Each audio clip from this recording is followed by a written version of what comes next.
Každý rodič ví, když trápí prcka rýma, není to žádná psina. Už jen proto, že na rozdíl od dospělých se chudák nemůže ani pořádně vysmrkat. Naštěstí je tu z brusu nový a vylepšený typ odsávačky hlenů Ariana Babyvac 2.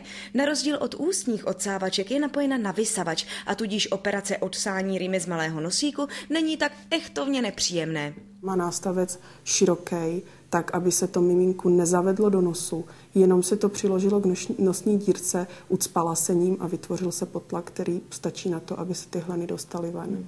Ano, vysávání vnitřku dítěte vysavačem, byť z něj dostáváme jen rýmu, může znít až hororově, ale žádné strachy. Tento výrobek je naprosto bezpečný. Odsávačka je navržena tak, že ten tah vysavače utlumuje. To znamená, že ona v žádném případě nesaje takovou sílou, jakou saje sám vysavač, protože tvar je speciálně navržený tak, aby tah toho vysavače utlumil na potřebnou míru. Navíc je Ariana Babyvac 2 sama o sobě nerozbitná, protože se vyrábí z vysoce kvalitního polykarbonátu. Neobsahuje žádné skleněné části, je netoxická, má všechny potřebné atesty a pro praktické rodiče dodáváme, že se velice jednoduše čistí. Tenhle nový typ odsávačky Ariana Babyvac 2 má velice velkou výhodu, že se nechá otevřít a rozdělat.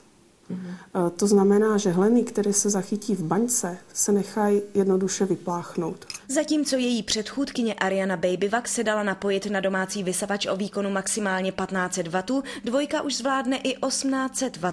Tak snad už jen říct, kde se dá koupit. Dostání je v lékárnách, seznam prodejních míst je na internetu na stránkách www.babyvac.cz. A nezapomeňte, že Ariana Babyvac 2 je určena hlavně pro vaše mimčo. Kvůli její pohodlnosti by se totiž místo smrkání občas rádi nechali vysát i dospělí.